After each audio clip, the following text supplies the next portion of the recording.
This is the man America executed for the most famous crime of the 20th century, the kidnapping of a baby. But to his very last breath, he swore he was innocent.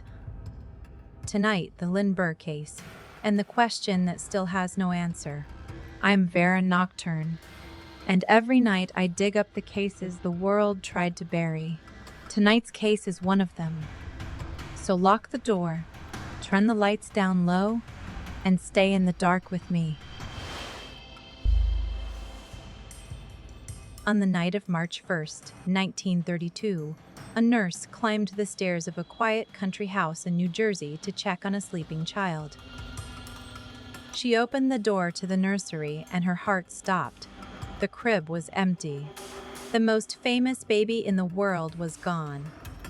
On the windowsill lay a single envelope, a ransom note from a kidnapper who had climbed a homemade ladder into the dark. Tonight, the story of the Lindbergh kidnapping, the crime of the century, and the haunting question that has never gone away. Did they send an innocent man to the electric chair? To understand why this crime shook the entire world, you have to understand the father. Charles Lindbergh was not just famous, he was a living legend. In 1927, he had flown a tiny plane alone across the Atlantic Ocean, from New York to Paris, the first man ever to do it. Overnight, he became the most admired person on the planet. Crowds chased him through the streets, newspapers worshipped him. He was the closest thing America had to a god in the sky, and that fame, the very thing that made him a hero, would soon paint a target on his family. In 1929, Lindbergh married Anne Morrow, a quiet and thoughtful young woman from a powerful family. 2 years later, they had a son, Charles Augustus Lindbergh Jr. The newspapers called him the eaglet, the child of the world's hero. The family built a secluded house in the New Jersey countryside, hoping to finally find a little privacy. They believed they were safe there. They were wrong. Whoever took the child had planned it carefully. They had built a wooden ladder in 3 sections, light enough to carry and tall enough to reach the second-floor window. That night, they leaned it against the wall, climbed into the nursery, and lifted the sleeping boy from his crib. They left almost nothing behind. A smear of mud on the floor, a single ransom note, and the ladder, cracked where it had split under someone's weight on the way down.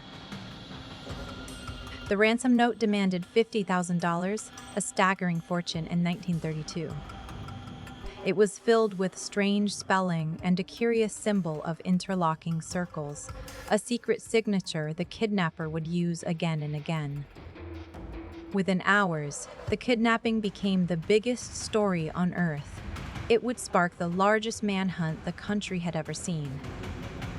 Lindbergh, desperate and proud, refused to simply wait for the police.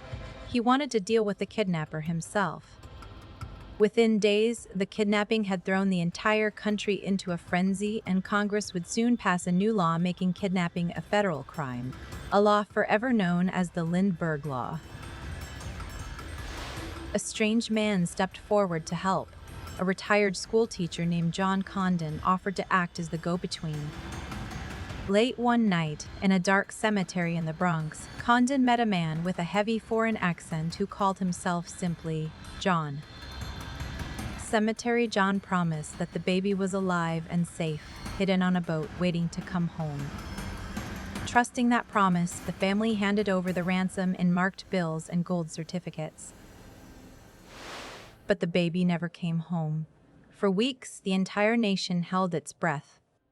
And then, on May 12, 1932, a truck driver pulled to the side of a road just a few miles from the Lindbergh house.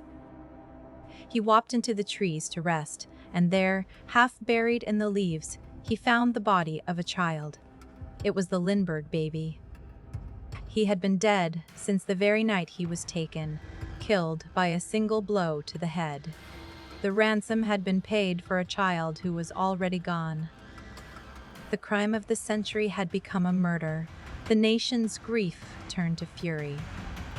Police chased thousands of dead-end leads, and con artists crawled out of the shadows to prey on the family's desperation, claiming they could return a child who was already in the ground. For more than 2 years, the case went cold. The only thread left was the ransom money. The government had secretly recorded the serial numbers of every single bill, and slowly those bills began to surface in shops across New York. Then, in September of 1934, a gas station attendant grew suspicious of a customer who paid with a gold certificate, a kind of bill that was being pulled out of circulation. He scribbled the man's license plate number on the edge of that bill. That number led police to a German immigrant carpenter in the Bronx named Bruno Richard Hauptmann. When they searched his garage, they found roughly $14,000 of the Lindbergh ransom hidden inside the walls. Hauptmann had an answer for everything. He swore the money belonged to a friend who had died and left it in his care. The police did not believe a single word of it. The trial began in January of 1935, and it quickly became a circus. Reporters from around the world packed into the tiny New Jersey courthouse, and the whole country followed every word. The evidence against Hauptmann seemed overwhelming. Handwriting experts said the ransom notes matched his writing. Dr. Condon's phone number was found scrawled inside a closet in his home. And a wood expert made the most damning claim of all. He testified that a board from the kidnapper's ladder had been cut directly from the floorboards of Hauptmann's own attic. To the jury, it was more than enough. They found him guilty, and the judge sentenced him to death. Outside the courthouse, a mob chanted for his execution. To a frightened nation, Bruno Hauptmann was no longer just a man. He was the monster who had finally been caught. On April 3, 1936, Bruno Hauptmann was strapped into the electric chair. He was offered a fortune by newspapers for a confession, a chance to clear his conscience before the end. He refused it.